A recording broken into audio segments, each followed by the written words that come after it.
Ravi de vous retrouver, fidèles téléspectateurs. Bienvenue à ce rendez-vous du journal en langue française, dont voici les titres. Le Burundi a enregistré un taux d'inflation supérieur à 26% l'année dernière, selon Faustin Ndikumana, directeur national de l'ONG Parsem. Une inflation qui est due essentiellement à la baisse de la production agricole.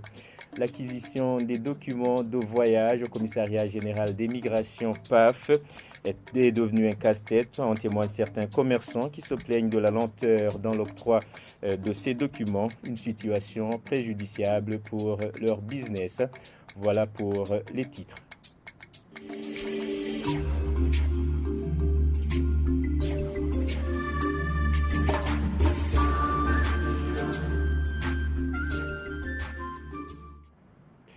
Le Burundi a enregistré un taux d'inflation supérieur à 26% l'année dernière. Propos de Faustin Ndikumana, directeur national de l'ONG Parsem, lors d'une conférence de presse ce mercredi. Il indique que l'une des causes de cette inflation est la baisse de la production agricole. Il demande au gouvernement de tout faire pour freiner ou arrêter cette inflation galopante. Suivez-le. L'inflation, il faut agir sur 4 axes. Premier axe, c'est au niveau du déficit de la production. Surtout la production agricole.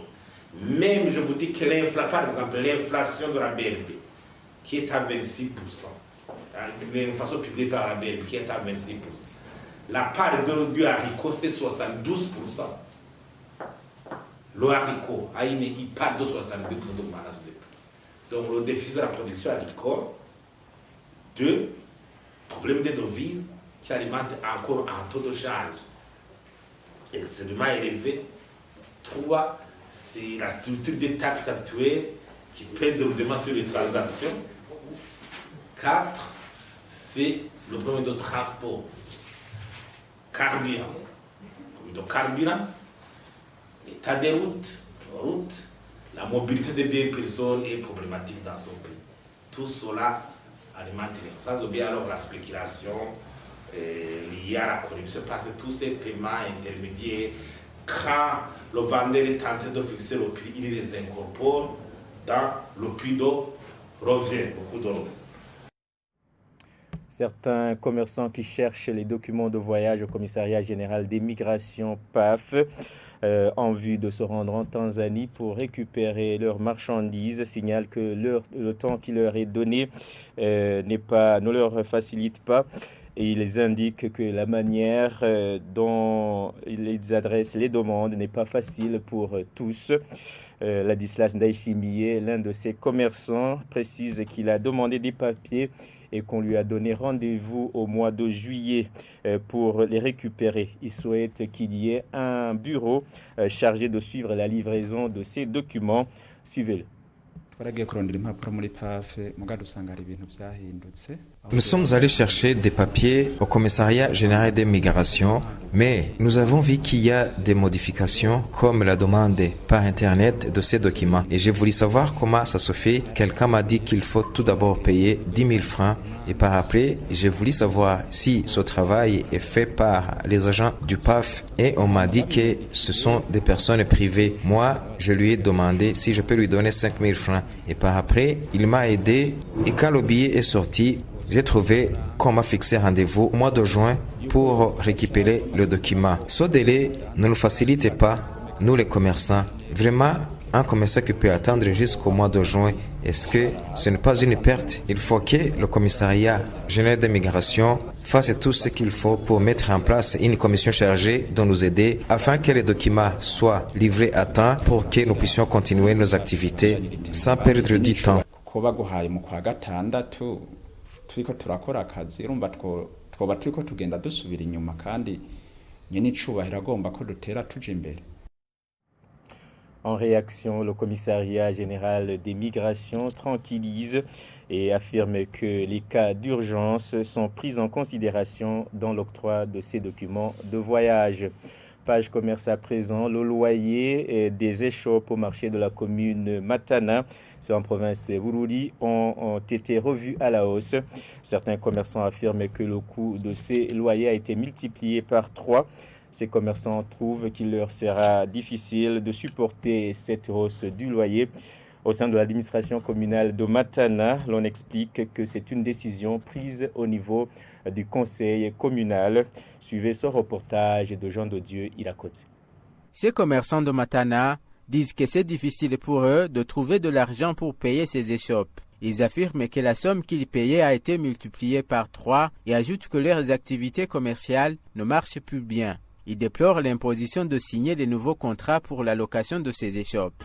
Les prix des échoppes ont été revus à la hausse. Ces prix ont été augmentés 3 fois par rapport au prix qu'on payait avant. Une échoppe qui était payée à 13 000 francs, maintenant c'est 35 000 francs. Celle de 20 000 francs, pour le moment, c'est 60 000 francs. Et celle de 50 000 francs, pour le moment, c'est à 50 000 francs. Nous avons été surpris. Les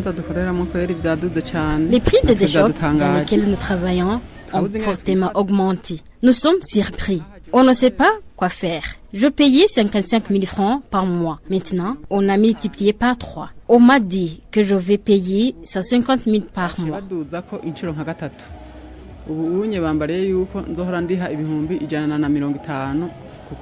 Comparativement aux autres marchés de grande réputation des provinces comme Gitega et Ngozi, où ils s'approvisionnent, ajoute-t-il, les prix des échoppes sont abordables. Il demande le consensus pour ces prix.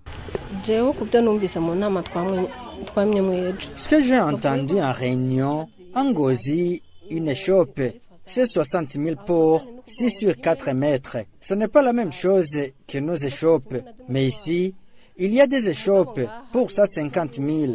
Et ce n'est pas comme en Ngozi. Et tous les commerçants de ces échoppes s'approvisionnent en Ngozi. À Gitega, on a dit que c'est 22 000. Et c'est là où on s'approvisionne. Ici, c'est un marché de l'intérieur du pays. Ce n'est pas la capitale. Non plus, on ne vend pas en gros. Ici, on va par détail.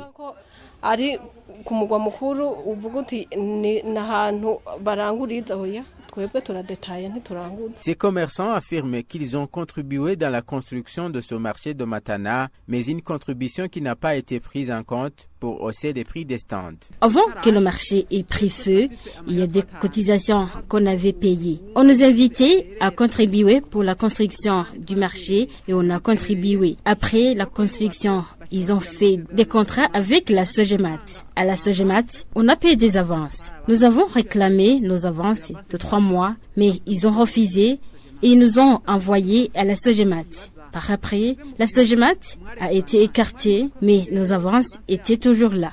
Au sein de l'administration de la commune Matana, l'on explique que cette hausse s'est avérée nécessaire. Dieudonné Nkurunziza, administrateur de cette commune, précise que la décision émane du conseil communal de sa commune et que le rapport a été transmis à l'administration de la province de Bururi. 84 échoppes sont frappées par cette hausse de prix des stands selon les commerçants de Matana. Page agriculture pour clôturer ce journal.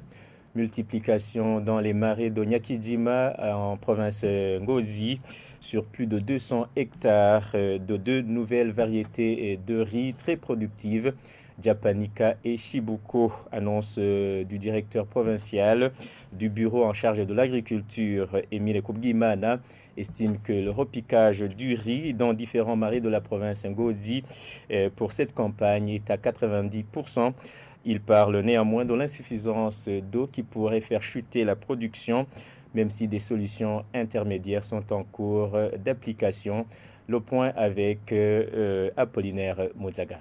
Comme l'indiquent les ingénieurs agronomes et même le directeur du bureau provincial en charge de l'agriculture, cette variété Japanica donne 6 tonnes par hectare, voire plus. Quant à Chibuko, c'est 7 à 8 tonnes par hectare, donc des variétés très productives comparativement aux anciennes qui ne donnaient qu'à peine 3 tonnes. L'autre avantage de ces 2 variétés, selon Emile Kubgimana du BPA Ngozi, est la forte résistance à la périculariose, une maladie qui attaque des champs rizicoles. Selon toujours cette autorité, ces variétés nécessitent au moins 3 sarclages avec des fertilisants, sans oublier l'irrigation pour qu'elles soient plus productives. Après la récolte, les semences seront distribuées Pour que tous les marais d'Ongozi soient dotés de telles variétés, ajoute le directeur du BPA Ngozi, le seul handicap est l'insuffisance en eau. Dans une partie du marais d'Oranyaki-Jima, déplore son responsable et les riziculteurs. Elle est due aux faibles pluies tombées ces derniers mois, mais aussi à l'alimentation de la ville d'Ongozi en eau de ce marais par la société Sogea Satom, explique-t-il. L'utilisation d'une pompe mécanique comme solution intermédiaire est en cours, selon le directeur du BPAE, une pompe qui n'aide pas en grand-chose selon la population, car très moins puissante pour couvrir cette partie non alimente. Ces riziculteurs demandent plutôt une solution définitive afin d'éviter d'énormes pertes. C'est par ici que nous mettons un point final à ce journal. Merci de nous avoir suivis. Bon week-end à la suite de nos programmes.